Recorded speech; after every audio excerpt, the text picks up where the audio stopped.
अभिनंदन और वंदन, संबंधों की संवेदना, प्रेम की वात्सल्यता और प्रार्थनापूर्ण नमन के साथ वात्सल्य मूर्ति पूज्य दीदी माँ के वात्सल्य ग्राम में स्वागत है। और मैं सबसे पहले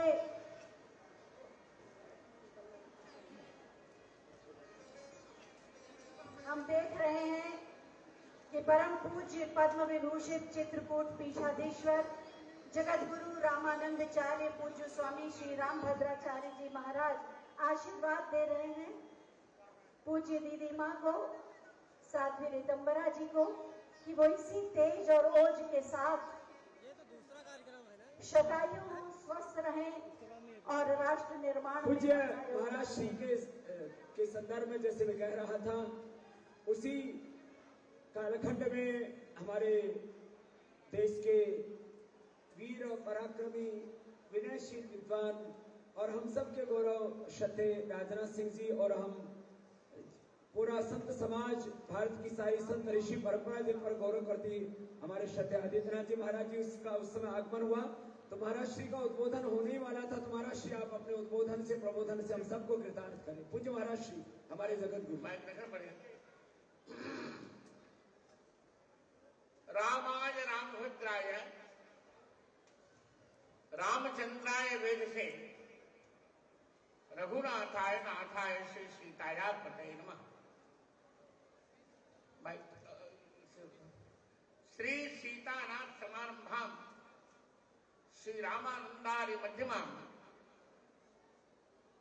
अस्मदाचार्य पर्यंतां वंदे श्री गुरु परंपरा। केवल 2 बार श्री राम जय जय राम।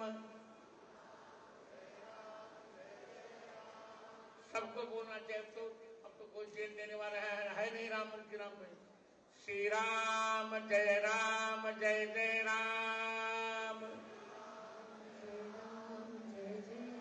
श्री राम जय जय राम। जय जय राम।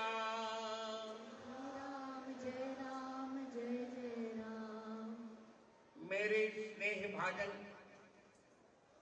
संतजन और मेरे वाक्यों को प्रत्यक्ष साकार करने वाले, मैं मित्र कहूं, अनुज कहूं, भारत के यशस्वी रक्षा मंत्री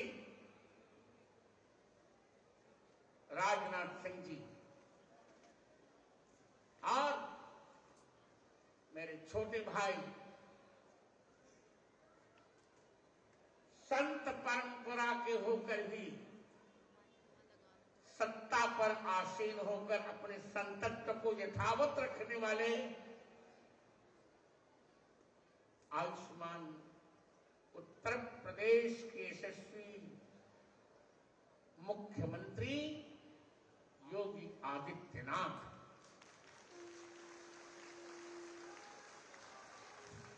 और मेरे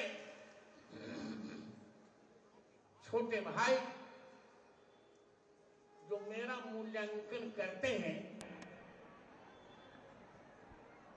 ऐसे पातंजल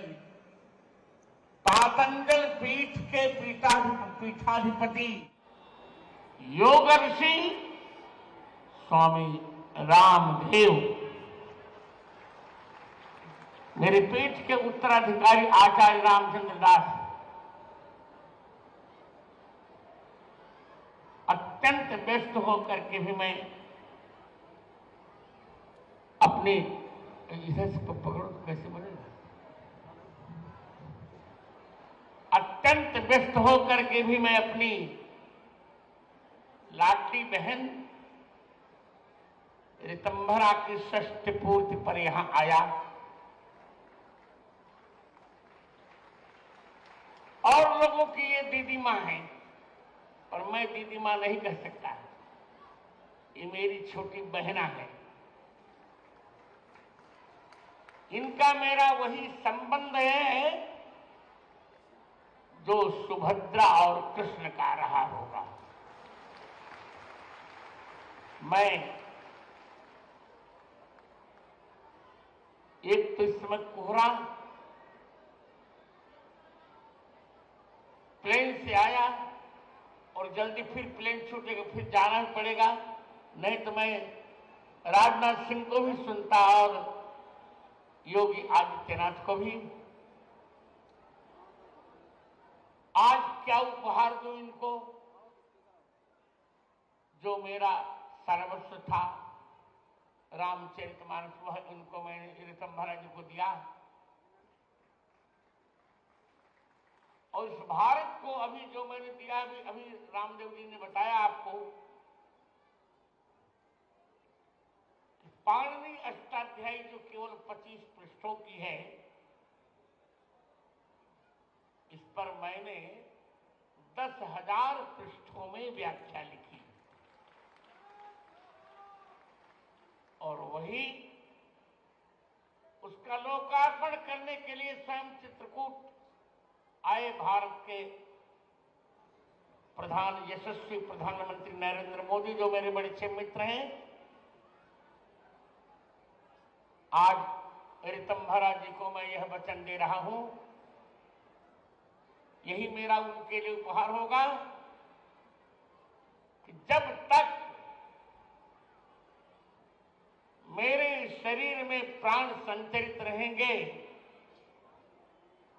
और तब तक जब जब सनातन धर्म पर व्याघात होगा, तब तक मैं शास्त्रीय पक्ष देने के लिए त्रिदंड लेकर उपस्थित रहूंगा। ये मेरा वचन है। एक बात कहकर अब मैं और नहीं कहूंगा कुछ। मैं ऋतंभरा जी को प्रारंभ से जानता हूं। हम लोग सब लोग राम जन्मभूमि के लिए समर्पित थे। हमने जो संकल्प लिया था वह पूरा हुआ, पूरा होने जा रहा है। 22 जनवरी को भगवान राम गर्भगृह में प्रवेश करेंगे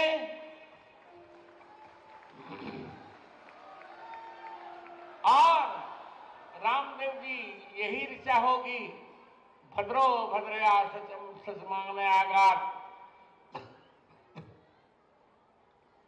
ससारम दारु अभ्येति पश्चात सुप्रकेतैर्दिभिर्निर्वतिष्ठन् ऋषद्भिर्वर्णैरभि राममस्थात्। ऋग्वेद से लेकर हनुमान चालीसा पर्यंत जिन लोकाभिराम राम के उदात्त चरित्रों का चित्रण किया गया, वे ही रामलला जी 22 जनवरी को हमारे दृष्टिगोचर होंगे। लोगों ने पूछा आपको कैसा लग रहा है? मैंने कहा, किसी ने कहा कि 1947 दिसंबर के वो तो धूमकेतु है।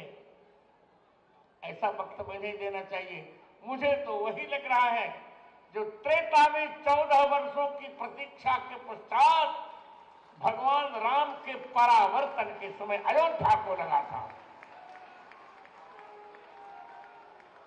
ऋतंभरा जी, आप यशस्वी रहें, सनातन धर्म के लिए इसी प्रकार समर्पित रहें। मैंने आपका षष्ठी पूर्ति महोत्सव मनाया। आज मैंने इनको थोड़ा सा चिढ़ाया, मैंने कहा मैं तुमसे नाराज बहुत हूं। इन्होंने कहा नहीं गुरु जी, आप नाराज होंगे तो मेरा जन्मदिन खराब होगा। मैं 74वां वर्ष मेरा पूरा हो रहा है, 75वें वर्ष में प्रवेश करूंगा 14 जनवरी को। मैं शुभकामना करता हूं कि आपकी हीरक जयंती भी मैं इसी प्रकार मनाऊं। और यही कहकर ओम तत्चक्षुर्देव हितम पुरस्तात् शुक्रमचरत पश्येम शरदशतम जीवेम शरदशतकम शृणुयाम शरदशतम प्रब्रवाम शरदशतम अदीनाश्याम शरदशतम भूयश्च शरदशतात्। अंत में यह कहकर मैं अपना वक्तव्य विराम की ओर ले जाऊं। ऋतंभरा ऋतंभरा में भगिनी सुशीला, श्री राम पादाम्बुज लब्ध निष्ठा,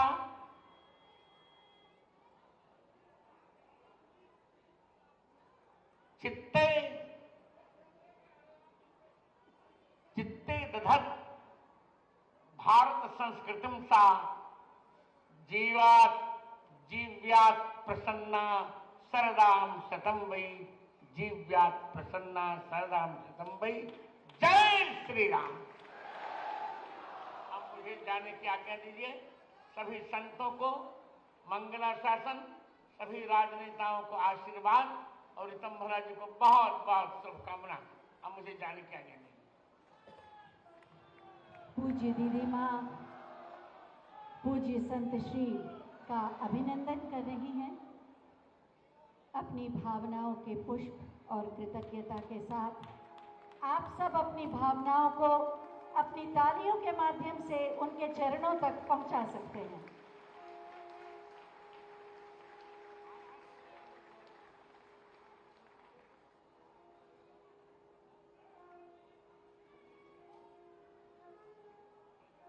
पूज्य संतों का सम्मान हमारी परंपरा रही है।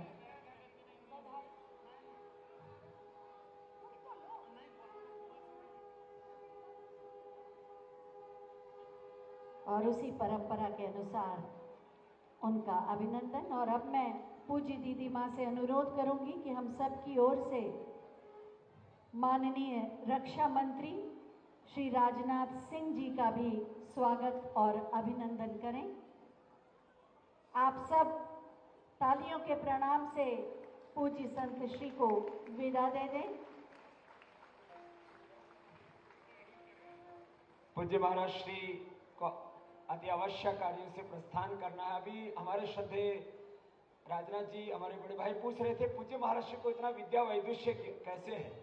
तो ये एक जन्म के नहीं, सैकड़ों जन्म की ऋषि परंपरा के साक्षात विग्रह, न जाने कितने जन्मों से हमारी विद्या साधना, ज्ञान साधना, हमारे सनातन धर्म का ऐसे ही ये नव नव अवतरण लेते रहे, तब ऐसे महापुरुषों का जन्म इस धराधाम पर होता है। ऐसे पूज्य महाराज श्री अभी प्रस्थान कर रहे हैं। और जैसा कह रही थी हमारी दीदी, हमारे देश के यशस्वी रक्षा मंत्री जी, वो हम सबके भी रक्षक हैं, पालक हैं, वो वात्सल्य के भी अभिभावक हैं। और उनका त्यागमय तेजस्वी जीवन और उनके लिए अभिनंदन के। मैं बाबा से ये अनुरोध करूंगा कि यहाँ अभिनंदन किया जाए तो केवल हमारे पूज्य संत महात्माओं का ही अभिनंदन किया जाए, हम सभी के अभिनंदन की कोई आवश्यकता नहीं है। यही आपकी विनम्रता है, तो हम बिना वाचन किए ही तो सब दीदी को ही समर्पित कर रहे हैं। तो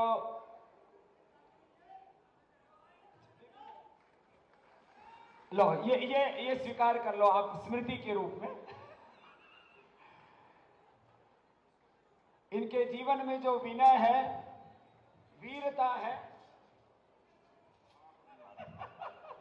और आप हमारे राष्ट्र के गौरव हैं और हम सबके आप हृदय स्थान पर हैं। आपका एक बार जोरदार अभिनंदन है आपकी विनम्रता के लिए, वीरता के लिए, शौर्य पराक्रम और एक बहुत शुचितापूर्ण जीवन के लिए। बहुत बहुत प्रणाम।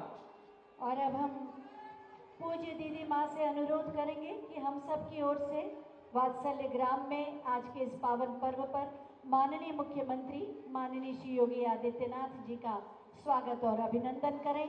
एक संत दूसरे संत का अभिनंदन कर रहा है। जरा आपकी जोरदार तालियां हो हमारे योगी आदित्यनाथ।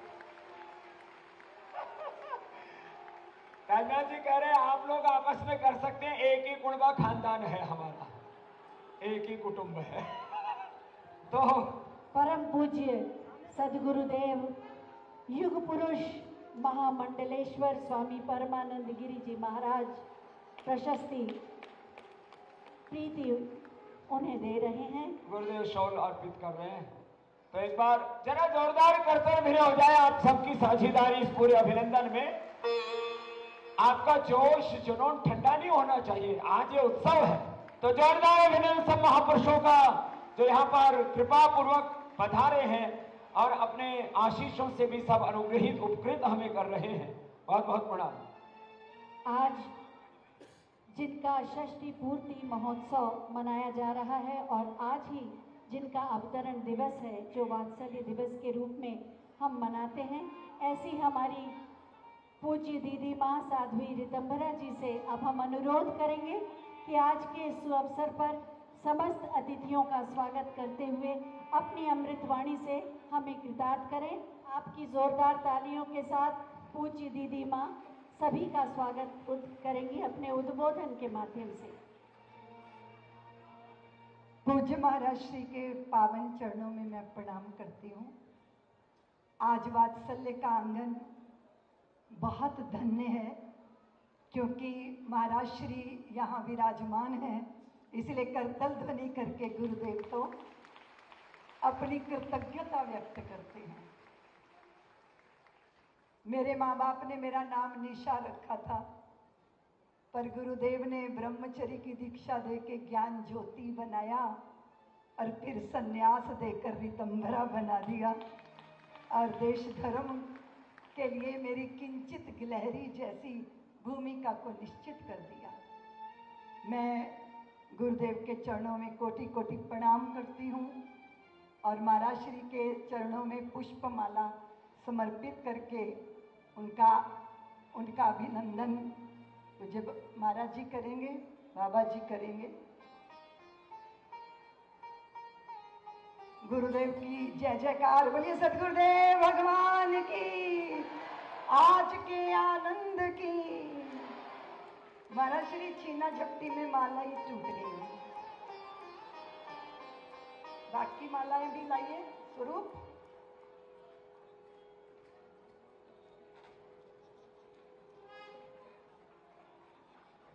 एक पुष्पमाला लाइए। माननीय रक्षा मंत्री जी गुरुदेव का अभिनंदन करेंगे।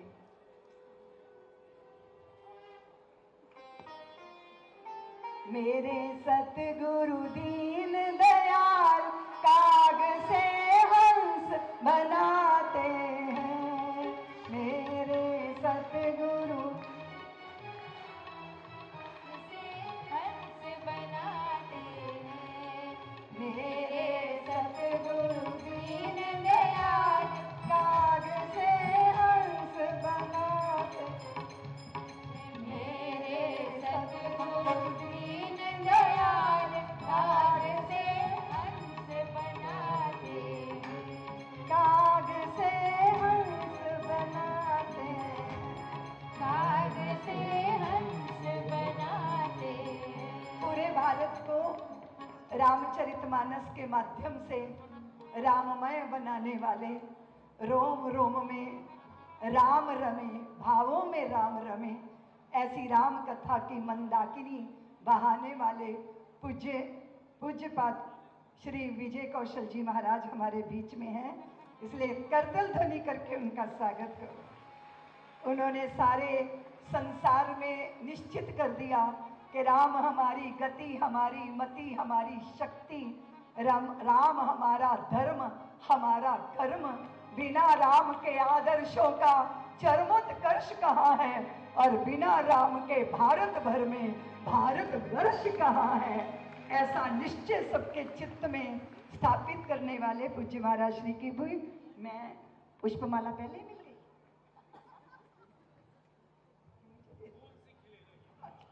खिली रहती हूँ आप भाइयों को पाके। सारे जगत में गीता के प्रसाद को, अमृत को पहुंचाने वाले जियो गीता, रोम रोम में, वाणी में, आचरण में, व्यवहार में, कर्म में, सदकर्म में, चिंतन में और विचार में, और इतना चिंतन करो कि तुम स्वयं गीता बन जाओ। ऐसे गीता मनीषी संदेश देने वाले हमारे पूज्य महाराज श्री ज्ञानानंद जी महाराज। आप राम जन्मभूमि के आंदोलन के भी हम साथी हैं और आपके अज्ञातवास अखंड परम धाम को भी मैं जानती हूँ। अखंड परम धाम का आपका निवास है। मेरे बहुत ही अजीज, लाडले, प्यारे, क्या कहूँ, किन शब्दों से कहूँ। मैं तो बहुत लाड प्यार में बच्चों को बिगाड़ती हूँ, और आचार्य जी ने कहा और महाराज जी ने कहा कि सबका ब्याह कर करके ही विदा करोगे, कुछ विदुषी, कुछ विद्वान, कुछ सन्यासी भी बनाने हैं।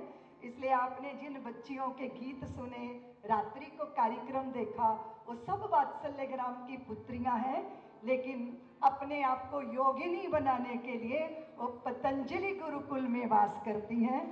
उन बच्चों ने जो तैयारी की, आचार्य जी ने जो मुझे प्रसाद दिया है, और मैं पूज्य स्वामी जी महाराज आपको भी बहुत बहुत वंदन करती हूँ।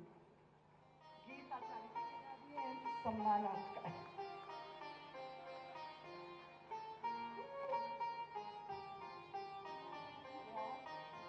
आचार्य जी को भी मैं सम्मान करती हूँ। तुम्हारी तालियां बंद नहीं होनी चाहिए।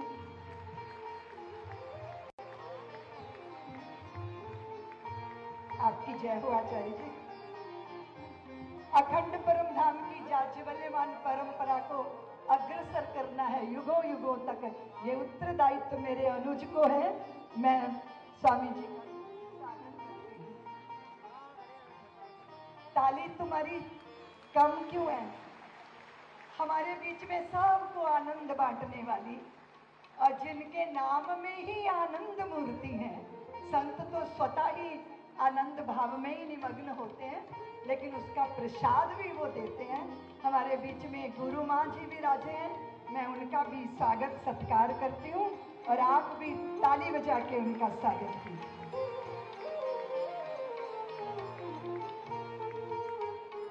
आज मुझे मेरे जन्मदिन पर सभी संतों के वंदन का अवसर है। देखो मैं कितनी भाग्यशाली हूँ, मेरे भाग्य पे भी ताली बजा दीजिए।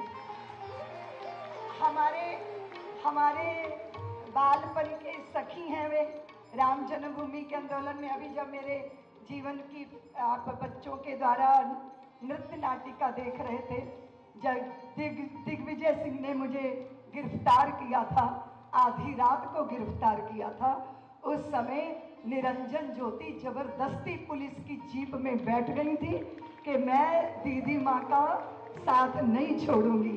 आज वो केंद्र सरकार में मंत्री की भूमिका निभा रही हैं। निरंजन ज्योति नहीं मैंने नहीं कहा।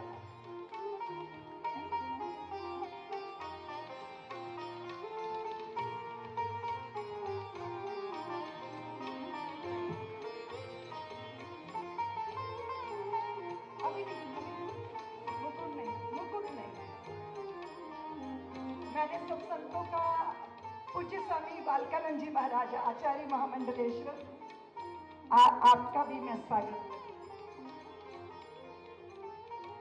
बालवती ही हैं, आचार्य मंडलेश्वर बन गए, पर मैंने कर दिया है? उनका भी आदरणीय दिनेश जी यहाँ विराजमान है, मेरे लक्ष्मी नारायण चौधरी भैया भी यहाँ विराजमान है, डॉक्टर आप हमारे रविकांत जी, सेठ नारायण, सबका, और मेरे जो आज बहुत जबरदस्त प्रोटोकॉल है, सब संत महापुरुष नीचे बैठे हैं, मैं उन सबको प्रणाम करती हूँ। आपकी जय हो।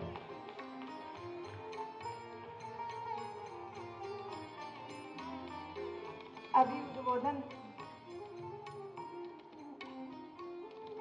मैं कुछ मैं बोलना नहीं चाहती। जय हो सेठ साहब, ये सामलिया सेठ हैं, जरा इनके लिए भी ताली बजा दो।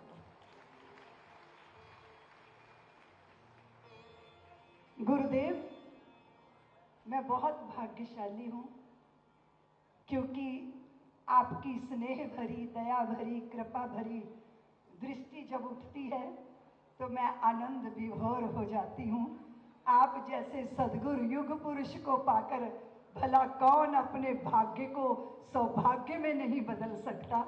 और मेरा सौभाग्य ये रहा कि आपकी दृष्टि ने संत को सिपाही कैसे बनना चाहिए वो हमें सिखाया कि धर्म के लिए समर्पित हो जाता है जो। परिस्थितियां तो आती हैं, लेकिन पत्थर जो चोट खा के टूट गया कंकड़ बन गया, और पत्थर जो चोट को सह गया शंकर बन गया, वो विधा हमने आपसे सीखी। अर्पण किसे कहते हैं? जीवन भर का सुवर्ण देकर भी करता मन, दे दूं कुछ और अभी। तन अंगीकार करो, मन स्वीकार करो, लोभ मोह छोह लेकर प्राण निर्विकार करो। प्रतिपल प्रतियाम दूं, सवेरे दूं शाम दूं, जप तप पूजा प्रशमन देकर भी करता मन, दे दूं कुछ और अभी। भक्ति भाव अर्जन लो, शक्ति साध सर्जन लो, अर्पित है अंतर मन, अहम का विसर्जन लो। स्वप्न ले लो, जागरण ले लो, चिर संचित श्रम साधन देकर भी करता मन, दे दूं कुछ और अभी।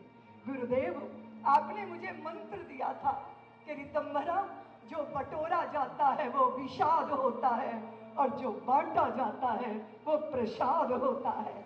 मुझे लगा संसार में सबसे श्रेष्ठ ही तो देना चाहिए, उत्तम ही तो देना चाहिए। वो उत्तम और श्रेष्ठ क्या हो सकता है? निश्चल प्रेम के अतिरिक्त कुछ श्रेष्ठ हो नहीं सकता। एक भिखारी ने कहा कि मुझे कुछ दे दो। सामने वाले ने कहा कि देता हूं, जरा जेब से निकाल लूं। उसने जेब में हाथ डाला तो बटुआ नहीं था। वो भिखारी के पास बैठा, हाथ पकड़ा, पीठ पे हाथ रखा और फिर कहा, भैया आज मेरा बटुआ घर रह गया, कल लाऊंगा, जरूर तुम्हें कुछ दूंगा। तो वो भिखारी बोला, साहब मैं परमात्मा से प्रार्थना करता हूं कि आप रोज बटुआ घर भुलाया करो, तुम ऐसा क्यों कह रहे हो? उसने कहा, दया से, हिकारत से मेरे ऊपर सिक्के उछाल उछाल के लोगों ने बहुत फेंके साहब, लेकिन जिंदगी में आप पहले व्यक्ति मिले हो जिसने मेरा हाथ पकड़ के मुझे बोध कराया है कि मैं भी प्यार पाने योग्य हूं।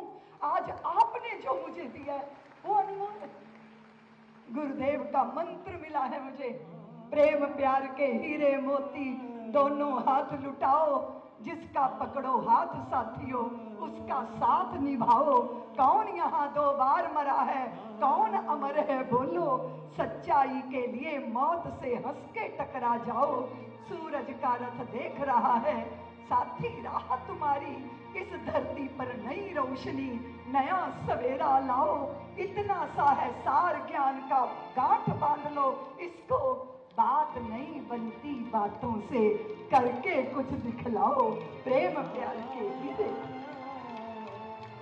मेरा भाग्य रहा ऐसा कि मुझे गुरुदेव प्राप्त हुए, जिन्होंने भ्रांतियों की भी दीवारें गिराई और भ्रमों की भी दीवारें गिराई, जातियों की दीवारों को ध्वस्त किया, चित्त में ओज जगा। राम जी के प्रति, राम जन्मभूमि के प्रति, ये भारत की धरती का भाग्य है।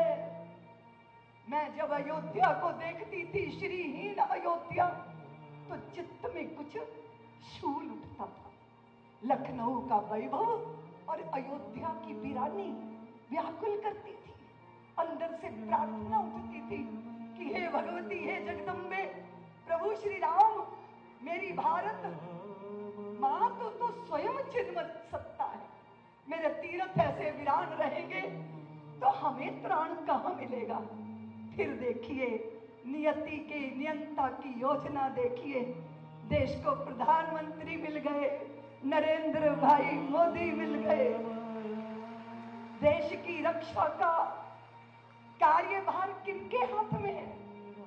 वो सुनाम धन्य है, वो साधारण नहीं है, वो संतों की कृपा के पात्र हैं।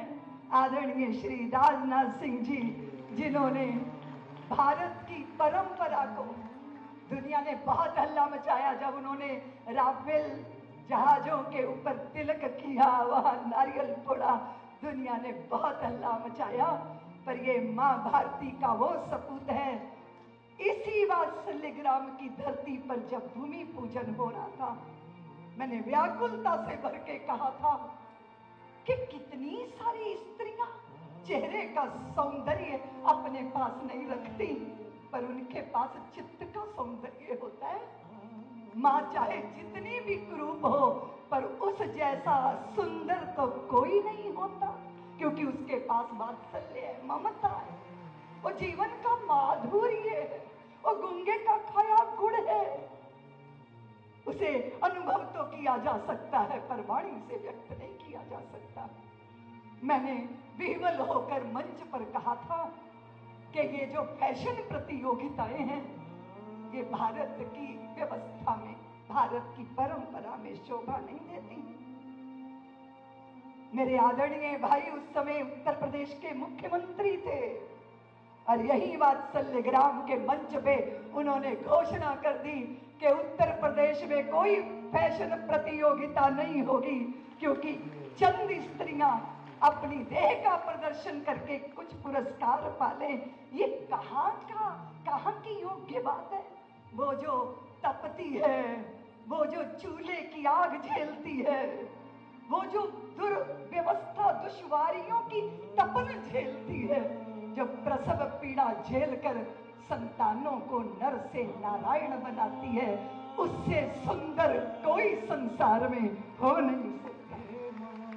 संतों के सब भाव को चित्त में ले, नहीं तो पदों पे बैठे व्यक्ति सोचते हैं कि अरे सोच विचार करेंगे। तो भारत की धरती धन्य हो गई। और आज मेरे पास ही मैं आनंदित हूं, पूज्यपाद महंत अवैधनाथ जी महाराज के सुनाम धन्य, उनकी परंपरा के संवाहक। हमने तो महंत जी के सानिध्य, उनके नेतृत्व में राम जन्मभूमि की लड़ाई लड़ी थी।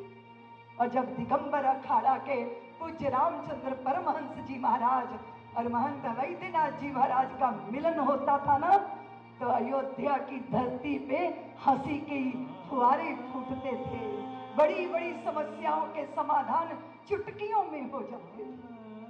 कितने बुरे वक्त थे उस समय जब योगी जी जूझ रहे थे, संघर्ष कर रहे थे, पर उत्तर प्रदेश में ने अपने भाग्य को सौभाग्य बना लिया।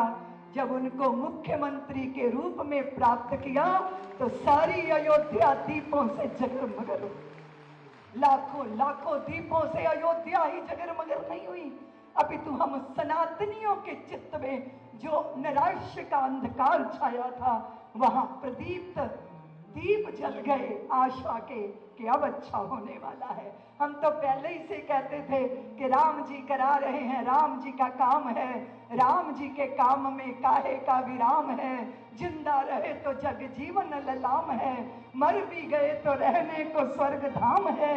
हमको तो काम बस राम जी के काम से, और राम जी का मंदिर बनेगा धूमधाम। और मैं यहाँ मंच पे सब संतों को और गुरुदेव को भी बताना चाहती हूँ। जब मेरे सामने साध्वी सत्यप्रिया ने कहा कि दीदी माँ आप 60 वर्ष के हो रहे हो, हम आपका षष्ठी पूर्ति कार्यक्रम करेंगे, तो मैंने कहा ये बताओ देवी, मैं 60 साल की हो गई है, मुझे को पता है, अब तुम दुनिया को क्यों बताना चाहती हो कि हम सठिया गए? वो बोली कि आपको उपहार मिला है, अयोध्या में राम जन्मभूमि पे भव्य मंदिर बन गया और 22 जनवरी को राम जी की प्राण प्रतिष्ठा होगी और हम 1 जनवरी को आपका जन्मदिन मनाएंगे, क्योंकि हम जानते हैं कि आपके लिए जन्मभूमि के मंदिर से बढ़कर कोई बड़ा उपहार हो नहीं सकता। इसलिए मैं राजी हो गई, नहीं तो साधुओं का जन्मदिन नहीं मनता। हाँ, संन्यास दिवस तो होता है पर जन्मदिन वो जन्मदिन मानते नहीं है। आप सबकी प्रसन्नता से और मेरी प्रसन्नता जुड़ी हुई है। इतना ही मैं निवेदन करूंगी कि जीवन का पल पल सार्थक करना। गुरुदेव ने कल भी कहा था कि ऋतंभरा तो थोड़ी अब ज्यादा शांत हो गई है। गुरुदेव मैं पहले से शांत थी, आपको तो पता है कि जन्मभूमि में मेरी भूमिका वैसी थी तेजस्वी, पर स्वभाव से मैं वैसी नहीं हूँ जैसा लोग मुझे कहते हैं फायर ब्रांड साध्वी, दुनिया भर के टाइटल मेरे पे लगाते हैं। लेकिन निश्चित रूप से जब कोई चुनौती दे तो चंडी भाव चित्त में जागता है। आप ही ने मुझे उग्र भैरवी बनाया था और मुझे सायंकाल की संघ की शाखाएं दिखाकर कहा था कि ऋतंभरा तुमने भगवाधारी तो बहुत देखे हैं, लेकिन ये वो संत हैं जिन्होंने भगवा नहीं पहना लेकिन राष्ट्र को ये समर्पित हो गए। ऐसे प्रचारकों को देख देख के मेरा चित्त संस्कारित हुआ और जीवन जवानी सार्थक हो गई। आज मैं इस मंच पर जितने भी विभूतियां बैठी हैं उन सबको बहुत बहुत बहुत बहुत हृदय से सम्मान देती हूँ और आशा करती हूँ एक ही भाव के साथ सीख सुनहरी, सुनिए जी, सीख सुनहरी पुरखों की रखना हरदम याद, किया वक्त बर्बाद जिन्होंने हुए वही बर्बाद। कठिन काल में वीर कभी भी पीठ नहीं दिखलाता, या तो हंसा मोती चुगता या भूखा मर जाता। शुभ कर्मों के बिना कभी भी हुआ नहीं निस्तारा, जीत लिया मन जिसने उसने जीत लिया जग सारा। इस दुनिया का सार एक है नित्य आबाद, रवानी अपनी राह बना लेता है खुद ही बहता। इसीलिए प्रवाहवान रहिए, आनंदित रहिए, प्रसन्न रहिए। और आज मैं तो बहुत प्रसन्न हूँ। एक तरफ योगी जी बैठे हैं और एक तरफ मेरे गुरुदेव मध्य में विराजमान। देखिए जरा मेरे गुरुदेव को, सारी संत शक्तियां, राजनैतिक शक्तियां उनको घेरे बैठी हैं और वो दैदीप्यमान नक्षत्रों के बीच में अद्भुत नक्षत्र की तरह विराजमान है। इस दृश्य को देख के भला कौन शिष्य आनंदित नहीं हो जाएगा। मैं भी बहुत आनंदित हूँ। आप सब यहाँ आए, मेरे प्रेम पूर्वक आग्रह पे आए। मैं जानती हूँ आपकी व्यस्तता को, मौसम भी अनुकूल नहीं था और पूज्य रामदेव जी महाराज कह रहे थे कि पता नहीं हेलीकॉप्टर की लैंडिंग होगी या नहीं, पर भगवती सर्वमंगला ने मेरी बात सुन ली और आज इस दृश्य के दर्शन का मुझे सौभाग्य प्राप्त हो गया। मैं आप सबको बहुत बहुत प्रणाम करती हुई अपनी वाणी को विराम। बहुत बहुत आभार दीदी माँ आपका। आपकी ओजस्वी वाणी ने, अमृत वाणी ने जीवन की सार्थकता का एक बार फिर से अनुभव कराया और प्रेरणा भी दी।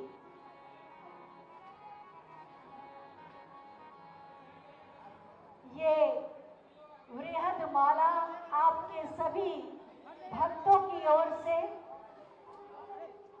बहुत सारे लोग यहाँ हैं लेकिन बहुत सारे लोग पूरी दुनिया में ऐसे हैं जो यहाँ नहीं आ पाए, उन सब की भावनाओं के पुष्पों से बनी है ये माला।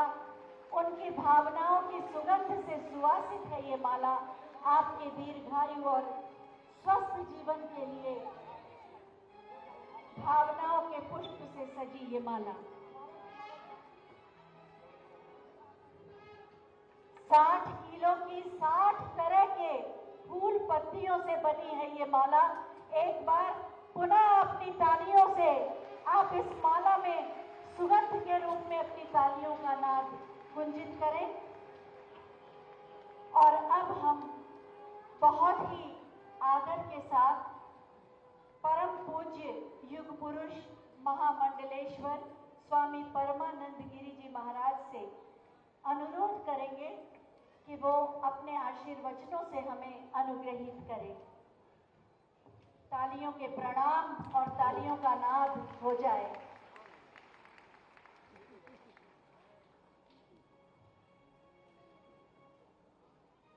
जय श्री राम। और हमारे उत्तर प्रदेश के उप मुख्यमंत्री कह के गए थे जय श्री कृष्ण। अर्थ तो आप समझ गए, समझदार हैं आप।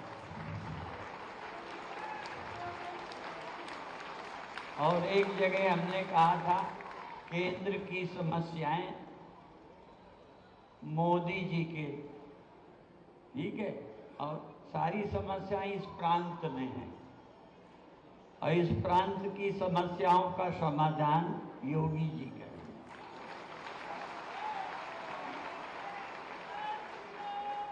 और न्यायालय बड़ी तेजी से हमारे हक में बढ़ रहा।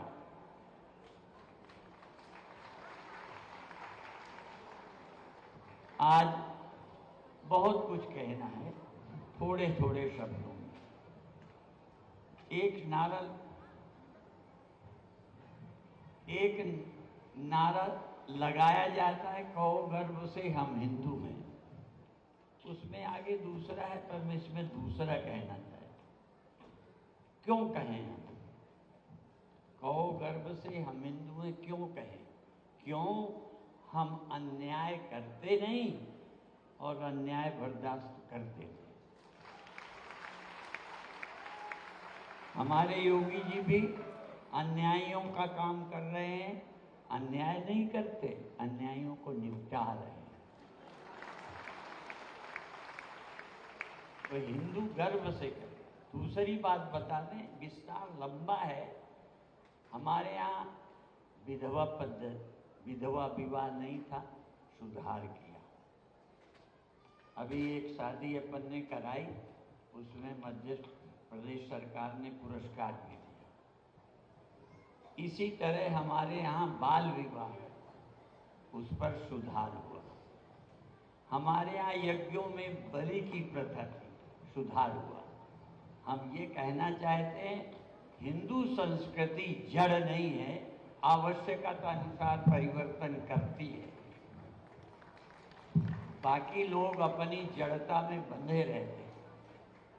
और एक उदाहरण देते हैं, पेड़ों में परिवर्तन के लिए विज्ञान ने बहुत कुछ किया, फलों में परिवर्तन कर दिया। तो मानव की सोच को बदलने के लिए भी हम तैयार रहें। हमारे देश का अभिशाप है ऊंच नीच छुआछूत। कर्म के आधार पर ऊंच नीच हो, जाति के आधार पर ना हो। और इसके लिए भी साध्वी ऋतंभरा को आगे काम करना पड़ेगा। अभी जन्म से बचपन में खेले, कुछ पढ़ाई में गए और कुछ राष्ट्र के जागरण में गए। वो मंदिर का था और राष्ट्र की शक्ति को बढ़ाने का था। अब एक और है समरसता का। सारा समाज प्रेम से एक हो, समरस, रस मिलाकर इकट्ठा हो जाता है, फल इकट्ठे नहीं होते। इसलिए समरसता की आवश्यकता है। और जिससे हमारा देश पुराने गौरव को, जो कभी सुनते थे ये सोने की चिड़िया था, उससे कोई कीमती होती होगी मुझे नहीं मालूम, पर यदि होती होगी तो यदि समरसता और एकता हमारे समाज में फिर आए तो सोने से भी ऊपर कुछ होता होगा, तो वो भी चिड़िया भारत बनेगा। इसके लिए तुम्हें जाति पार्टी के भेद से मुक्त होकर कम से कम 10-15 साल भूल जाओ और इस देश के लिए जियो। हमारे मोदी जी ये भी कहते हैं, हमें देश के लिए मरने का समय तो मिला नहीं, पर देश के लिए हमें जीने का अवसर है। अब आप देश के लिए जियो, केवल जाति के लिए नहीं, मजहब के लिए नहीं, पार्टी के लिए नहीं। जहाँ तक मंदिर की बात है, मैं मुस्लिमों से भी आग्रह करूँगा कि तुम्हें पता है हमारे वंशज यहीं के थे, हम उन्हीं की संतान हैं, उन्हीं के। और अन्याय तुमने नहीं किया, मुगल बादशाहों ने किया। उन अन्यायियों का साथ क्यों देते हो? कोर्ट से तो मिलेगा ही, फिर तुम्हारी सहमति हो तो जो लोग विपक्षी लोग ये लड़ा रहे हैं, हम प्रेम का संदेश दे रहे हैं, नहीं दे रहे हो। प्रेम का संदेश है, मंदिर के ऊपर जो गुंबज बनी है वो हट जाएगी, इससे बड़ा प्रेम का संदेश और कोई नहीं हो। प्रेम चाहिए तो ऐसे होता है। और व्यवहारिक बात एक ये है, हम लोग कहते हैं दिल नहीं झुकता, तो सर ही झुका दो, व्यवहार तो सीख लो, वैसे तो दिल झुकना चाहिए। तो साध्वी ऋतंभरा का जो हम जानकारी लेते हैं, बीमार माता, बूढ़ी माता, उनको गले लगाते हैं। और शुरू में ये बच्चों को प्यार करती थी। एक हम बार बहराइच में थे, किस जाति की बच्ची थी, कोई लेना देना नहीं, कपड़े कम थे, उसे बाजार ले गई, जूते कपड़े सब पहना के। फिर ये वात्सल्य मन का ग्राम जब शुरू हुआ तब हम सोचे थे थोड़े दिनों में भूत उतर जाए, लगन बहुत देर चढ़ी नहीं रहती, ठीक है। तो हमने सोचा उतर जाएगा, पर इनका उतरा नहीं, अभी बढ़ा ही रहा। अब बच्चों से, बूढ़ों से, सबसे प्यार करती है, हमें पता है। और इनको कोई धोखा दे सकता है तो प्रेम करके। एक जगह सिजई में थे तो वो 200 रुपया कुछ किसी को मिलते थे, एक को नहीं मिल रहे थे। वो आके शिकायत की तो जाने ही नहीं, कहा 2 लाख दे दूं, कोई लेना देना नहीं, परिचय नहीं। मैंने कहा 2 लाख दे दो, लेकिन यहाँ जमा कर दो, हर महीने ले जाया कर। नहीं, घर वाले ही ले लेंगे बूढ़े से। अर्थात इनके हृदय में प्रेम और उदारता इतनी है। अधिक क्या कहें, ये आज हमारे मेहमान आए हैं, हमने तो पूज्य रामदेव जी करोड़ों जो देते हैं, उनको भी हमने 100 रुपया दिया है। नहीं, उनको हमने ज्यादा दिया। हाँ, और हमारे आदरणीय राजनाथ सिंह पहले के कई कार्यक्रमों में आए, जैसे रितंबरा ने बताया, हमें याद है। हमें विश्वास था और कोई आए ना आए तो राजनाथ सिंह जरूर आएंगे।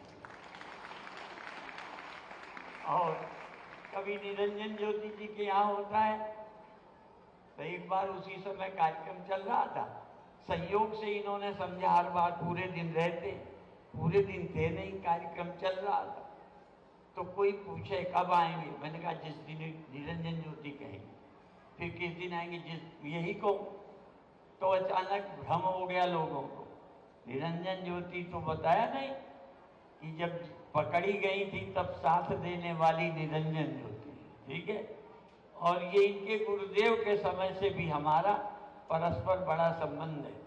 और इनके गुरुदेव ने राम सखा परिषद चलाया था, बड़े अच्छे और ब्रह्मज्ञानी वेदांत के विचारक संत थे।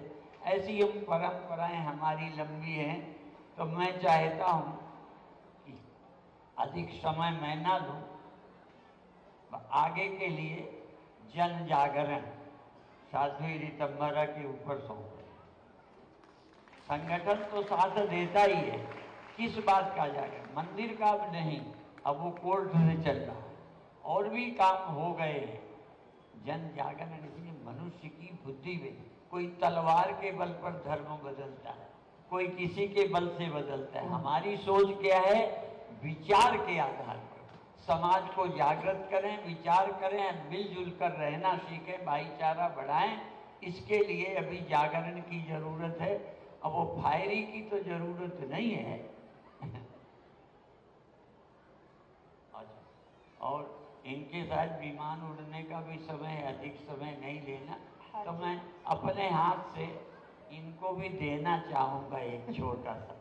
और जन्मदिन हमारी शिष्या का है तो हमें भी कुछ तो देना चाहिए। गुरुदेव बैठे बैठे ही आगे दक्षिणा मिल गई, ये आपके लिए है।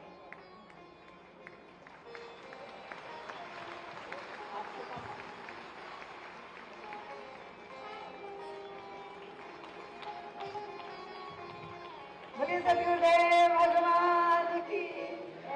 आज के आनंद मुझे सुबह सुबह मिल गया।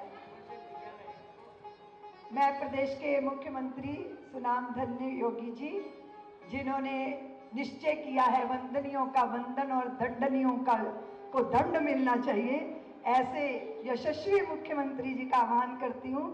हमारे मुख्यमंत्री जी ने कहा है साध्वी को तो दिए ही नहीं, तो हमने साध्वी को भी 101 रुपये देना। प्रणाम गुरुदेव। आप करतल ध्वनि करके स्वागत कीजिए।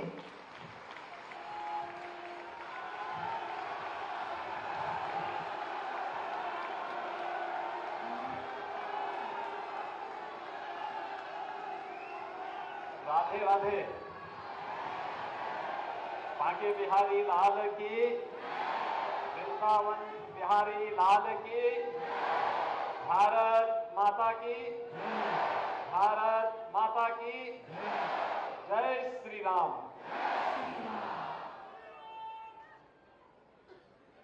पूज्य संत महामंडलेश्वर युग पुरुष स्वामी परमानंद गिरि जी महाराज,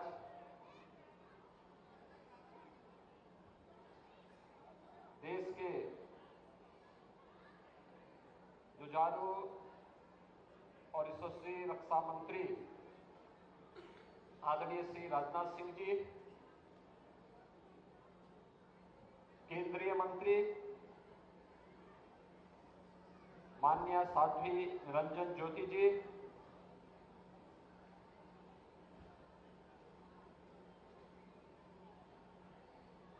आज के समारोह में उपस्थित पूज्य संत विजय कौशल जी महाराज,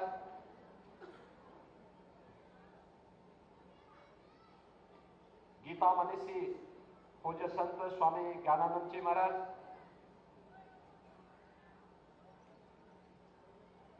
योग ऋषि पूज्य संत बाबा रामदेव जी, सम्मान्य आचार्य बालकृष्ण जी,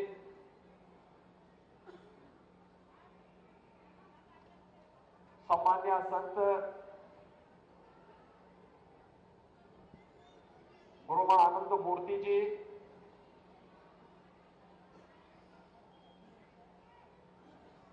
पूज्य संतजन सम्मान्य दिनेश जी, हमारे विश्व हिंदू परिषद के अध्यक्ष सम्मान्य श्री आलोक कुमार जी, और जिनके निमित्त इस समारोह में हम सबको भागीदार होने का सौभाग्य प्राप्त हुआ है, ऐसे दीदी मां परम सम्मान्य साध्वी रितंबरा जी, उपस्थित श्रद्धालुजन, बहनों और भाइयों, ईस्वी सन का प्रथम दिन है और वृंदावन बिहारी लाल के सानिध्य में इस वात्सल्य धाम में भारत के आधी आबादी के सशक्तिकरण के लिए क्या अभियान चलना चाहिए, उसका एक मूर्त रूप हम सबको देखने का सौभाग्य प्राप्त हो रहा है। मैं इसके लिए अपने जन्म की षष्ठी पूर्ति और इस वात्सल्य धाम की परिकल्पना को एक अभिनव प्रयोग के रूप में मूर्त रूप प्रदान करने के लिए प्रदेशवासियों की ओर से और प्रदेश शासन की ओर से आदरणीय रितंबरा जी का हृदय से अभिनंदन करता हूं, उनका स्वागत करता हूं।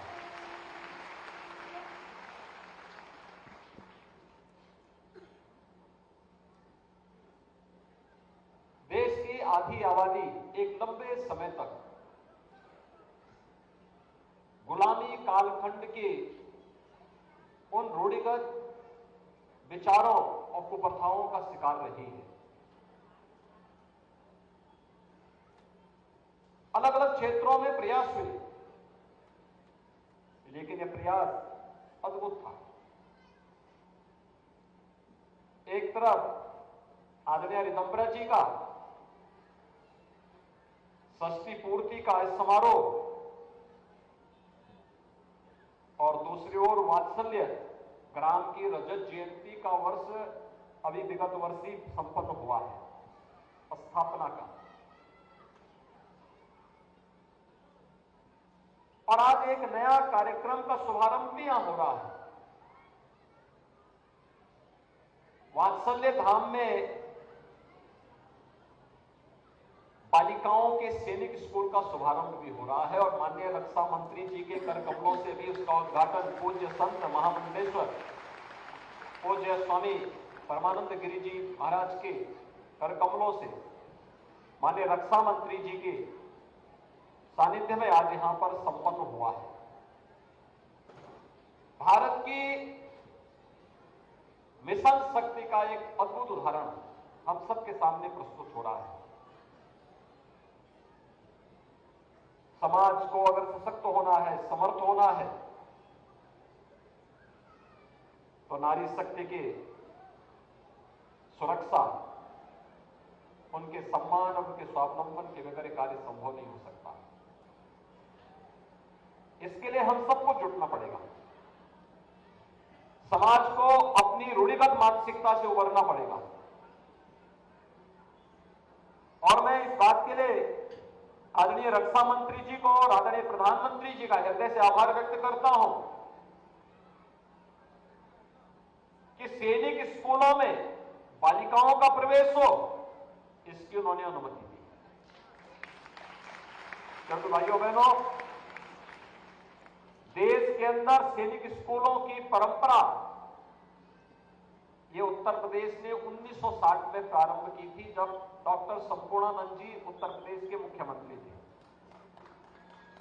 और डॉक्टर संपूर्णानंद जी ने पहला सैनिक स्कूल देश का उत्तर प्रदेश की राजधानी लखनऊ में स्थापित किया। मुझे 2017 में लखनऊ के सैनिक स्कूल में जाने का अवसर प्राप्त हुआ था, क्योंकि उसकी जो समिति होती है उसका चेयरमैन मुख्यमंत्री होता है। इस नाते में वहां गया था और उस समय मैंने वहां पूछा था, मैंने कहा यहां पे क्या बालिकाओं का प्रवेश है? उन्होंने कहा नहीं। तो मैंने कहा अगले सत्र से एक बैच बालिकाओं का इसमें प्रवेश हो। और 2018 में हम लोगों ने इस कार्यक्रम को वहां प्रारंभ किया। दूसरा, सैनिक स्कूल लखनऊ को इस बात का भी सौभाग्य प्राप्त हुआ कि देश के सेना का सर्वोच्च मेडल परमवीर चक्र लखनऊ सैनिक स्कूल के ही एक छात्र को प्राप्त हुआ, कैप्टन मनोज पांडे को, जिन्होंने कारगिल के युद्ध में देश की रक्षा करते हुए वीर गति को जो प्राप्त हुई थी। और इसलिए हम लोगों ने उस समय निर्णय लिया कि लखनऊ का हमारा सैनिक स्कूल कैप्टन मनोज पांडे सैनिक स्कूल के रूप में जाना जाएगा। और आज सैनिक स्कूलों को हमारे बालकों के मन में, बालिकाओं के मन में सैनिकों का अनुशासन आ सके। मेरा जो कुछ भी है वह मातृभूमि के लिए है। पहला देश, धर्म, फिर परिवार और फिर अंत में अपना व्यक्तिगत जो कुछ भी है वो मेरा अंत में आएगा। अगर ये भाव हम सब भारतवासियों के मन में आ गया तो भाइयों बहनों, कोई कारण नहीं कि प्रधानमंत्री जी ने जो लक्ष्य हम सबके सामने रखा है 2047 तक हम सबका एक ही संकल्प, विकसित भारत हर भारतवासी का संकल्प होना चाहिए। विकसित भारत के संकल्प को पूरा करने के लिए अगर हम सब एकजुट होकर के कार्य करना प्रारंभ कर लें, इसके लिए उन्होंने पंचप्रण दिए। ये पंचप्रण हर भारतवासी के लिए आत्मनिर्भरता के लक्ष्य को प्राप्त करना, वोकल फॉर लोकल, स्थानीय चीजों पर प्राथमिकता के साथ उसे आगे बढ़ाने का प्रयास, लेकिन गुलामी के अंशों को सर्वथा समाप्त करना, विरासत का सम्मान करना, तो समरसता और एकता और अखंडता के लिए कार्य करना, और अंत में नागरिक कर्तव्य। हम सबके नागरिक कर्तव्य क्या हैं? इन नागरिक कर्तव्यों के प्रति भी अगर हर व्यक्ति जागरूक होकर के कार्य करता है तो भाइयों बहनों, कोई कारण नहीं कि पंचप्राण 2047 आते आते भारत को दुनिया की एक बड़ी ताकत के रूप में स्थापित कर सके। कोई इसको रोक नहीं सकता है। हम लोग इस बात को हमेशा से जानते रहे हैं। जब अयोध्या में श्री राम जन्मभूमि मंदिर आंदोलन चल रहा था पूज्य संतों के सानिध्य में राष्ट्रीय स्वयंसेवक संघ और के मार्गदर्शन में विश्व हिंदू परिषद इस आंदोलन को नेतृत्व प्रदान कर रहा था। और उस समय हम इस बात को कहते थे, अक्सर कहते थे, जिस दिन राम जन्मभूमि समस्या का समाधान भारतवासी स्वयं कर देंगे, जिस दिन हर सनातन धर्मावलंबी एक स्वर से अयोध्या की ओर जय श्री राम की होकार करेगा, उस दिन राम जन्मभूमि की समस्या का समाधान अपने आप हो जाएगा।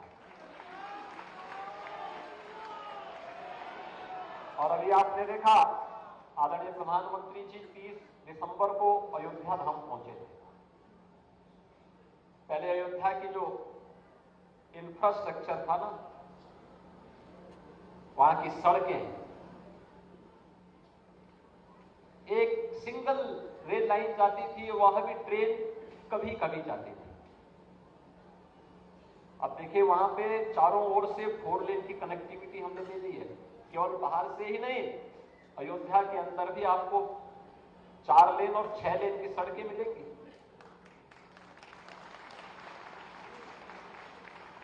बाईस जनवरी के बाद जाकर के थोड़ा अयोध्या धाम को देखिए, आपको त्रेता युग याद आ जाएगा।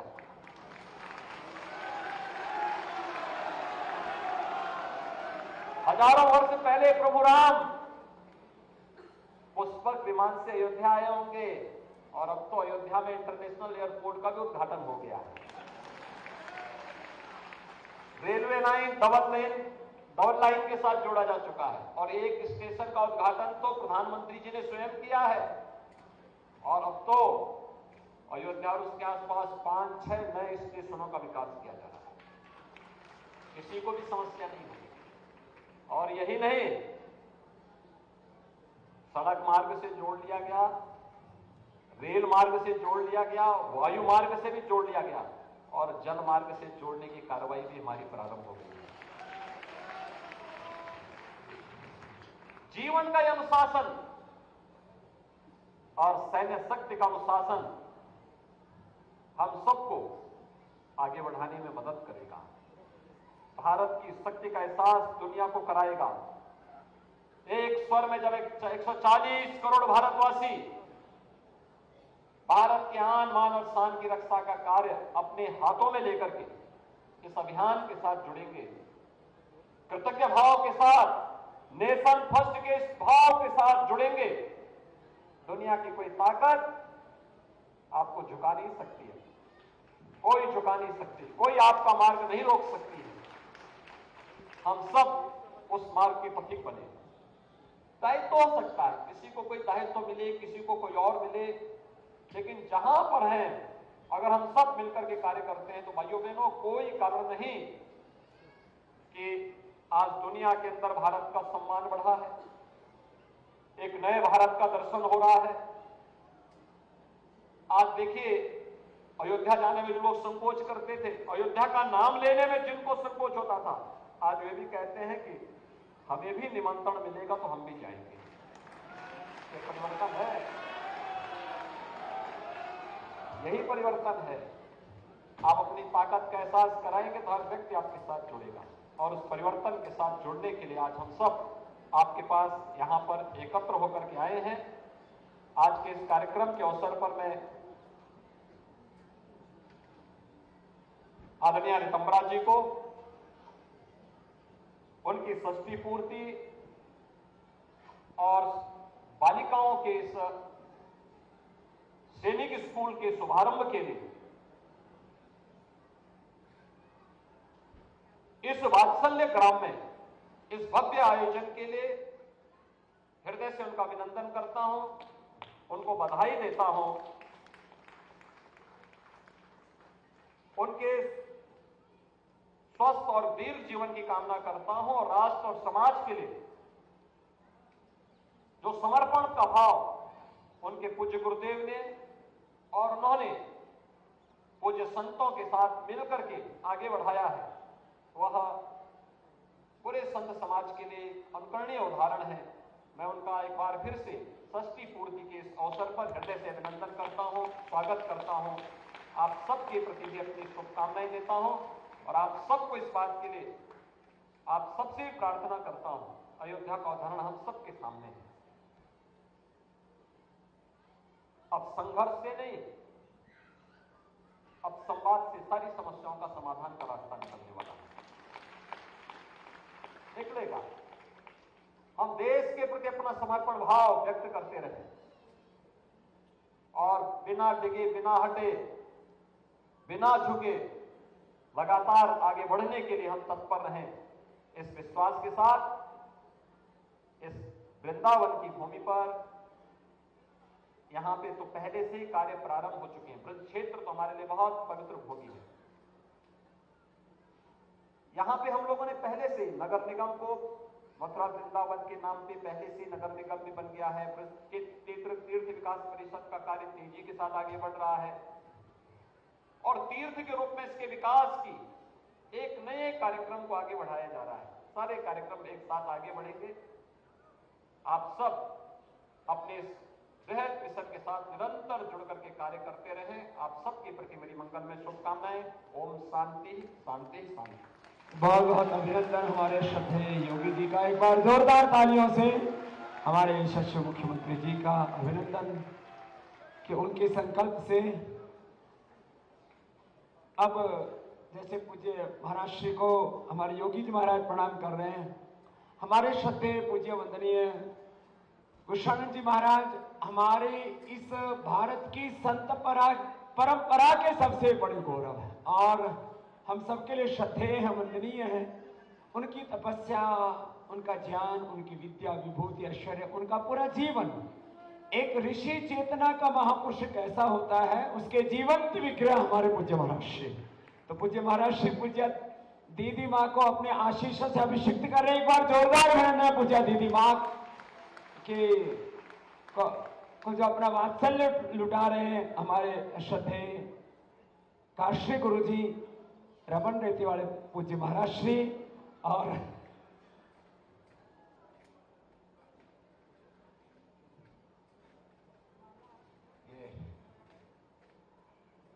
क्या बोलूं,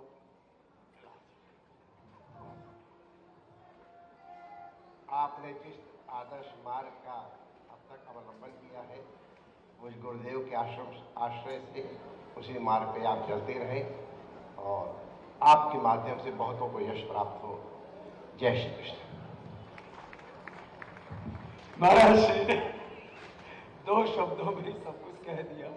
और अब हम माननीय रक्षा मंत्री महोदय से अनुरोध करेंगे कि आज हमारे इस अवसर पर रक्षा मंत्री जी, उनका व्यक्तित्व, उनका चरित्र भारत के कोटि कोटि जनों के लिए एक बहुत बड़ी प्रेरणा। एक बार जोरदार उनका अभिनंदन है। और पूज्य दीदी माँ ने, यदि मैं उसको तुलनात्मक दृष्टि से कहूं तो मदर टेरेसा को इस देश में भारत रत्न पुरस्कार दिया गया। यदि निष्पक्षता से कोई विचार करे तो मदर टेरेसा से भी कई बड़ी सेवा पूज्य दीदी माँ ने। कोई पुरस्कार की बात मैं नहीं कर रहा हूं, लेकिन आपका जो पुरुषार्थ है, आपका जो तप है, उसके लिए आज हमारे रक्षा मंत्री जी भी अपनी संवेदनाएं आपको संप्रेषित करने के लिए आए। दो शब्द आप। अनंत श्री विभूषित परिव्राजक क्षेत्रीय ब्रह्मनिष्ठ परम पूज्य युग पुरुष स्वामी परमानंद गिरि जी महाराज, पद्म विभूषित चित्रकूट पीठाधीश्वर जगतगुरु रामानुजाचार्य जी महाराज, पूज्य गुरु शरणानंद जी महाराज, आदरणीय योगी आदित्यनाथ जी मुख्यमंत्री उत्तर प्रदेश और गोरक्ष पीठाधीश्वर। यहाँ पर सचमुच उन्हें मैं केवल मुख्यमंत्री के रूप में नहीं देख रहा हूं, बल्कि गोरक्ष पीठाधीश्वर के रूप में उन्हें देख रहा हूं। श्रद्धेय योग ऋषि स्वामी रामदेव जी महाराज और गीता मनीषी स्वामी ज्ञानानंद जी महाराज, आचार्य श्री बालकृष्ण जी और साध्वी निरंजन जी ज्योति, भारत सरकार की मंत्री, पूज्य विजय कौशल जी महाराज, आदरणीय दिनेश चंद जी, आदरणीय आलोक कुमार जी केंद्रीय कार्यकारी अध्यक्ष, पूजनीय आनंद मूर्ति गुरुमा, पूजनीय देवप्रिया जी, मांडी दादा वेरक जी और पूज्य महामंडलेश्वर ज्योतिर्मयानंद जी। और इस कार्यक्रम में मौजूद सभी हमारे पूज्य संतगण, अन्य सभी सम्मानित देवियों व तज्जनों, आज जब मैं संतों के बीच यहां पर उपस्थित हूं तो अपने भीतर के एक भाव को आप सबके समक्ष अभिव्यक्त करना चाहता हूं। जबकि ऐसे कार्यक्रम में जहां पर बड़ी संख्या में संत उपस्थित हों और विचार व्यक्त करने के लिए मैं खड़ा होता हूं, तो स्वाभाविक रूप से मुझे लगता है कि हमारी बुद्धि, मेरी मेधा अब मंद पड़ने लगी। मैं ऐसा महसूस करता हूं, भाव, भक्ति भाव वह प्रबल होने लगता है। बहुत कुछ सोचा था कि यदि मैं खड़ा होऊंगा तो अपने विचार लोगों के सामने व्यक्त करूंगा, लेकिन सचमुच जितना करना चाहिए उतना नहीं कर पाऊंगा। आज यदि मैं यहां पर मंच पर उपस्थित हूं, आप सभी जानते हैं जिस जीव का साध्य राधा है और उसको पाने का माध्यम भी राधा ही है और मंत्र भी राधा है, और यह मंत्र देने वाली गुरु भी स्वयं राधा ही है, जिसका सब कुछ ही राधा है और जीवन प्राण भी राधा है। ऐसे जीवों को जीवन में पाने के लिए शेष कुछ बचता नहीं। ऐसी राधा रानी की कृपा पात्र पूज्य दीदी मां ऋतंभरा जी की षष्ठ पूर्ति के अवसर पर मैं हृदय से हार्दिक बधाई देता हूं।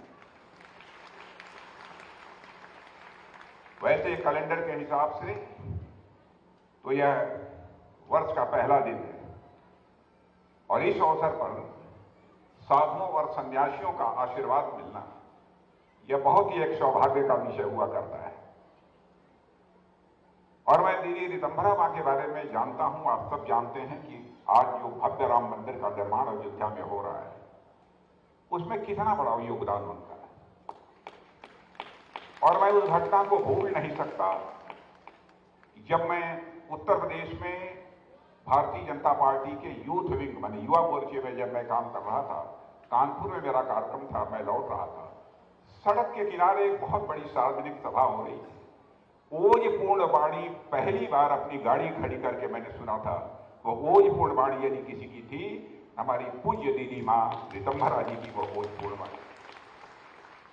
यदि मैं यह कहूं कि राम जन्मभूमि को आंदोलन को धार देने का काम यदि किसी ने किया है, निस्संदेह यह कहा जा सकता है पूजनीय दीदी मां साध्वी ऋतंभरा जी ने किया। आज की भाग दौड़ की जिंदगी में जहां लोगों को खुद के लिए समय बहुत ही मुश्किल से मिल पाता है, उस दौर में एक ऐसी पीठ का संचालन करना जो खुद के लिए नहीं बल्कि समाज के उत्थान के लिए कार्य करती हो, यह अपने आप में मैं मानता हूं कि बहुत बड़ी बात है। पूज्य दीदी ऋतंभरा जी समाज को ही इन्होंने अपना परिवार मान लिया है और यह बात राष्ट्र के प्रति इनकी निष्ठा को यह दर्शाती है।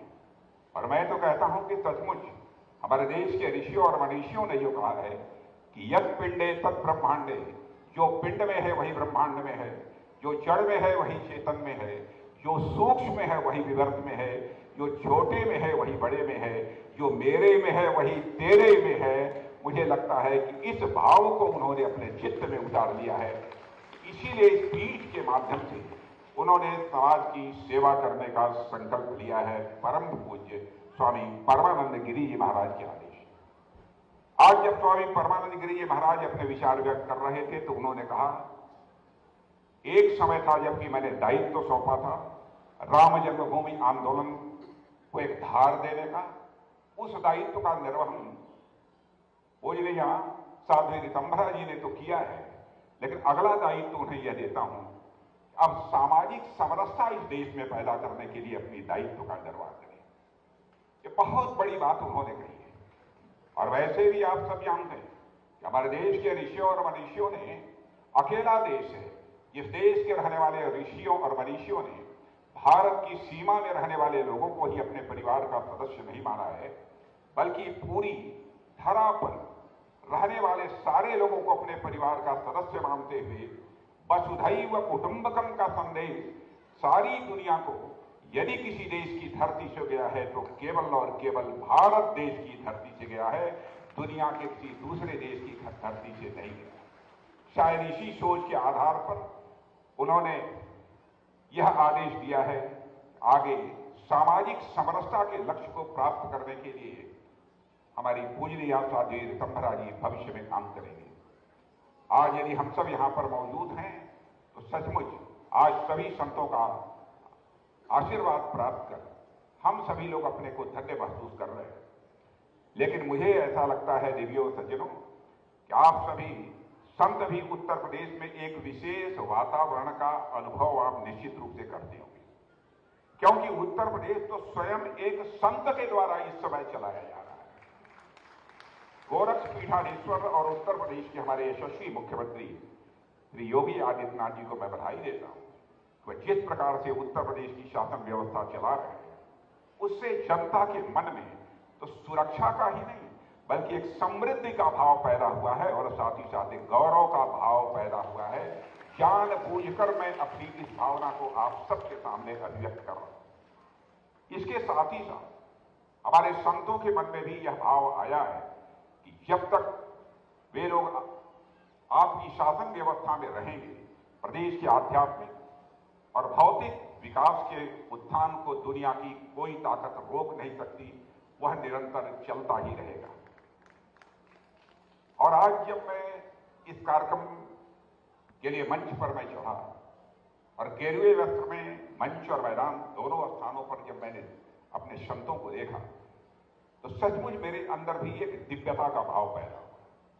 एक दिव्य वातावरण यहां पर दिखाई दे रहा। और वैसे भी जिस धरती पर जिस क्षेत्र में कान्हा रमण करते हैं वहां तो दिव्यता रहेगी ही रहेगी, यही बैठकर मैं सोच रहा था।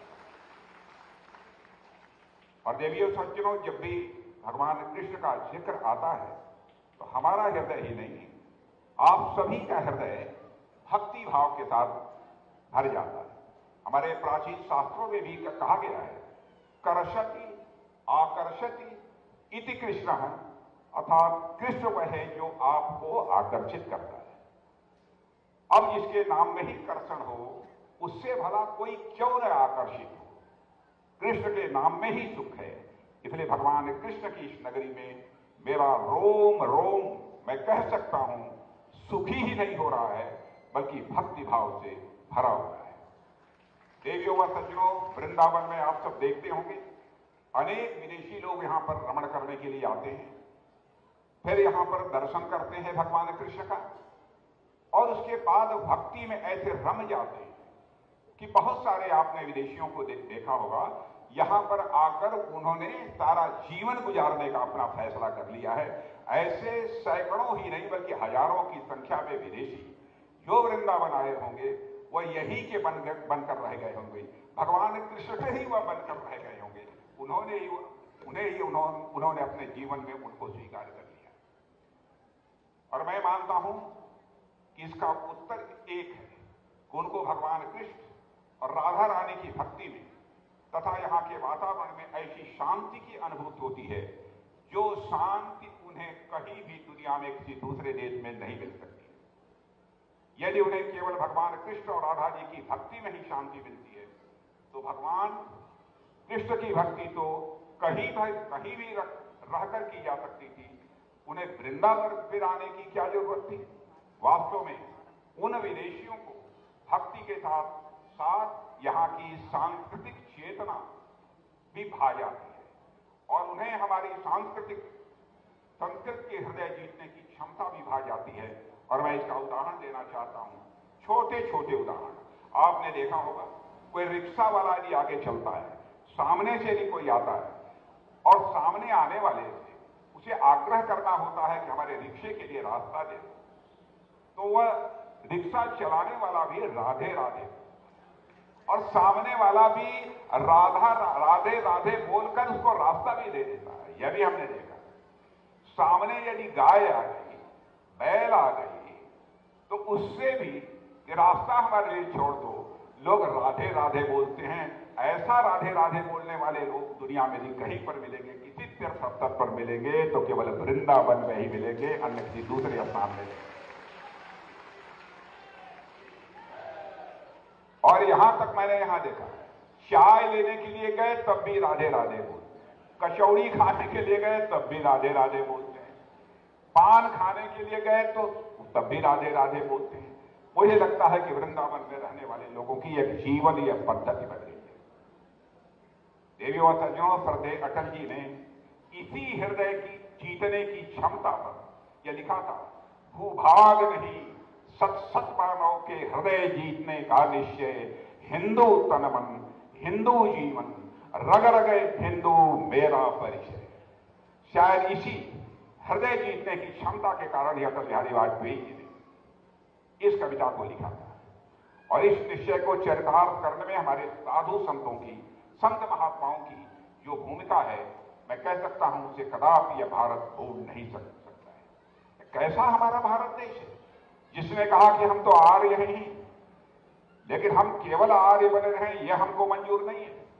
इस विश्व की धरा पर रहने वाले सारे लोगों को हम आर्य बनाना चाहते हैं, श्रेष्ठ बनाना चाहते हैं। इसलिए किरवंतो विश्वमार्यम का संदेश सारी दुनिया को किसी देश की धरती से गया है तो हमारे आपकी देश की धरती भारत से गया है। मेरे बहनों, हम सुसंस्कृत हैं लेकिन सारे विश्व को हम सुसंस्कृत बनाएंगे, यह संकल्प भी भारत के लोगों ने लिया। तो उस संकल्प को चरितार्थ किया सारे विश्व ने। आप उस जमाने की कल्पना करिए जब कोई न तो हवाई जहाज था, न ही पानी के माध्यम से कोई एक स्थान से दूसरे स्थान तक जा सकता था। यहां तक कि यातायात के सामान्य साधन भी उपलब्ध नहीं थे। जब ना तो सड़कें ही थी, ना तो गूगल मैप के द्वारा कोई नक्शा ढूंढा जा सकता था, कहीं की भाषा अलग थी तो कहीं का समाज बर्बर और हिंसक था। कई ऐसे समाज भी इतिहास को देखने को मिले जो बाहरी लोगों को देखना भी पसंद नहीं करते थे। जब इतनी सारी दिक्कतें थी तो फिर यह सोचने की बात है कि आखिर किसने प्रेरित किया हमारे साधु संतों को, वह इतनी अगम्य और दुर्गम यात्राएं दुनिया के दूसरे देशों में जा तक वह करते थे। उदाहरण बहुत सारे दिए जा सकते हैं, लेकिन यहां पर उदाहरण मैं आप लोगों के सामने स्वामी विवेकानंद का रखना चाहता हूं। भारत का यह संदेश सारी दुनिया को देने के लिए विश्व के कई देशों का उन्होंने भ्रमण किया था। और एक स्थान की एक घटना की चर्चा आपके सामने करना चाहता हूं। एक धर्म संसद में जब वो भाग लेने के लिए गए थे, जिस प्रकार से हमारे संत महात्मा मंच और मैदान में यहां पर गेरुआ वस्त्र धारण किए बैठे हुए, तो उस धर्म संसद में वेशभूषा लोगों की थी। सारे लोग सूटे बूटे धर्म पर प्रवचन करने के लिए वहां पर मौजूद थे। और जब ये ढीला ढाला वस्त्र, अपना गेरुआ वस्त्र पहनकर गए और यहां ऊपर जिस तरीके से उनकी गेरुए रंग की जो है पगड़ी बनी हुई थी, उसको देखकर सूटेड बूटेड लोग जब मुस्कराने लगे तब उन्होंने समझ लिया कि मेरे ऊपर क्यों यह मुस्करा रहे। एक सज्जन ने स्वामी विवेकानंद से यह कह दिया कि अच्छा रहा होता कि आप विश्व के धर्म सम्मेलन में भाग लेने के लिए आ रहे थे तो कम से कम वेल ड्रेस्ड आते, कम से कम अपने कपड़े ठीक ठाक पहनकर आते। स्वामी विवेकानंद ने मुस्कुराकर उनकी बात को सुन लिया, लेकिन जब बोलने के लिए स्वामी विवेकानंद जी खड़े हुए तो उन्होंने कहा था कि in your country tailor makes the man, but in our country character makes the man. तुम्हारे देश में तो कपड़ा सिलने वाला मनुष्य बनाता है, लेकिन हमारे देश में मनुष्य का निर्माण होता है तो चरित्र के कारण होता है। देवियों और सज्जनों, भारत देश यह हमारा अद्भुत देश है। मुझे दीदी माँ का यह आदेश हुआ था मुझे यहां पर बालिकाओं का एक सैनिक स्कूल होना चाहिए, और मैं समझता हूं मैंने क्या किया है वह राधे कृष्ण की कृपा से हुआ है। उनका आदेश था, वह हो गया है। आज उसका मुख्यमंत्री जी हम दोनों लोगों ने उसका उद्घाटन भी किया, और हम लोगों के द्वारा उसका उद्घाटन कराने का कोई औचित्य नहीं था। जिस नगरी में हो रहा था उसका उद्घाटन किसी संत के द्वारा हुआ होता, लेकिन मुझे संतोष इस बात का हुआ कि जब मैं खड़ा हुआ उद्घाटन करने के लिए तो साथ में हमारे मुख्यमंत्री नहीं, गोरक्ष पीठाधीश्वर महंत योगी अवैधनाथ जी उद्घाटन के समय मौजूद थे। इसलिए मुझे संतोष हुआ है। तो तो इस अवसर पर इससे कुछ ज्यादा न कहते हुए मैं पूज्य दीदी मां के प्रति श्रद्धा की अभिव्यक्त करता हूं और साथ ही ईश्वर से प्रार्थना करता हूं बड़ा दायित्व पूज्य पूरी गुरु परमानंद गिरि जी महाराज ने उनके ऊपर सौंपा है, उसको पूरा करने के लिए वह सदायु हों और आजीवन वह स्वस्थ रहें, यही परमात्मा से कामना करते हुए अपना निवेदन समाप्त। एक बार बहुत बहुत अभिनंदन, जिस भक्ति से, जिस प्रेम से और जिस दार्शनिकता के साथ 2 मिनट की बात कह करके फिर आपके प्रस्थान के लिए हम आपको ज्यादा रोकेंगे नहीं। और वीरता वात्सल्य के अवतरण के बाद जो समरसता की गुरुजी ने बात कही, ये वात्सल्य उसको इस रूप में जी रहा है। लोग सनातन धर्म पर आलांछन लगाते हैं कि वेद पढ़ने का अधिकार नहीं दिया। वेद के मंत्र में स्त्री महाबभूविथा और उसका जीवंत प्रतिमान यहां पर है। एकत्व अनुपश्यता, और हमने जाति के नाम पर कभी भेद किया नहीं।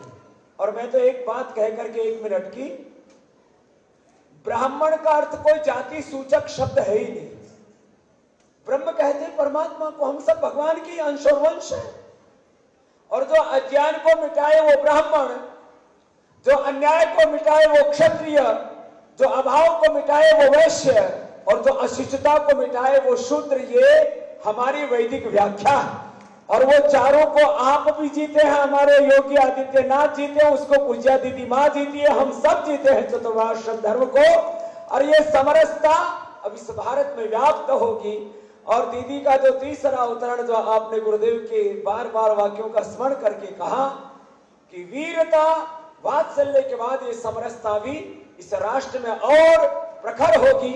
आपको प्रस्थान करना है, इसलिए आपको अधिक देर तक हम यहाँ नहीं अभी रोकेंगे। आपको बहुत बहुत धन्यवाद। आगे का अनुष्ठान चलता रहे। और पूज्य गीता मनीषी जी आपको गीता का भी उपहार दे रहे हैं। गीता जयंती के अवसर पर सबको दिया था। ओह पूजा दीदी,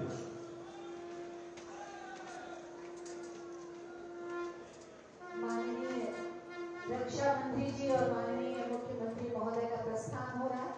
मैं चाहूंगी आप सब अपने स्थान पर खड़े होकर जोरदार तालियों के प्रणाम के साथ उन्हें विदा दें।